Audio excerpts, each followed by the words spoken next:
जितना भी दूध होता था घर पे ही रहता था। आपको ज्ञात हो कि जो बड़ी बूढ़ी माताएं होती थी वो बेचारी मट्ठा चलाते चलाते थक जाती थी।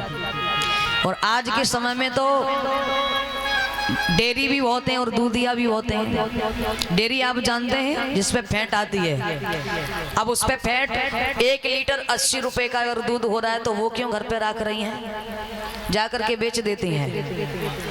तो वो क्यों घर पे रख रही हैं? लालच बढ़ गया है माताओं को। फिर कहती हैं क्योंकि दूध दही का तो सेवन करते नहीं है। आज के समय में चाय चल गई है।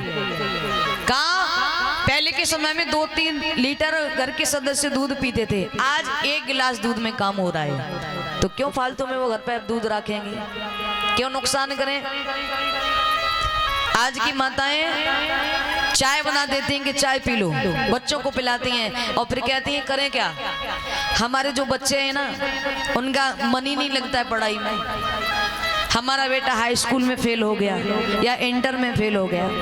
अरे फेल तो हो ही जाएगा, चाय पिला पिला करके उनके कलेजा पहले से ही फूंक दिए तो क्या हो जाएगा, फेल होगा। लालच बढ़ गया मैया को। पहले के लोग आज भी बलवान हैं और पहले के लोग हमेशा जो दूध दही का सेवन किया करते थे वो 100 वर्ष से ऊपर चल जाते थे। और आज के समय में तो 80 वर्ष ज्यादा चल जाएं वो भी ठीक है, 80 से ऊपर नहीं चलते हैं। क्योंकि आज के समय में हमारे नौजवान भाई दूध की जगह पर किस चीज का सेवन करते हैं, किस चीज का करते हैं, शराब का, मदरा का।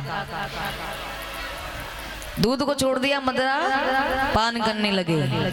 और मदरा तो आप जानते ही हो कि मदरा जो पीता है, शराब अंदर से शरीर को गलाती है। वैसे तो व्यक्ति जिएगा 80 साल और जिसने शराब पीना शुरू कर दिया उसका 40 या 50 साल में राम नाम सत्य है। इसलिए हमेशा शराब नहीं पीनी चाहिए। शराब हमेशा शरीर को गलाती है। पर लेकिन ध्यान रहे, शराब पीने वाला शराब ही नहीं पीता है।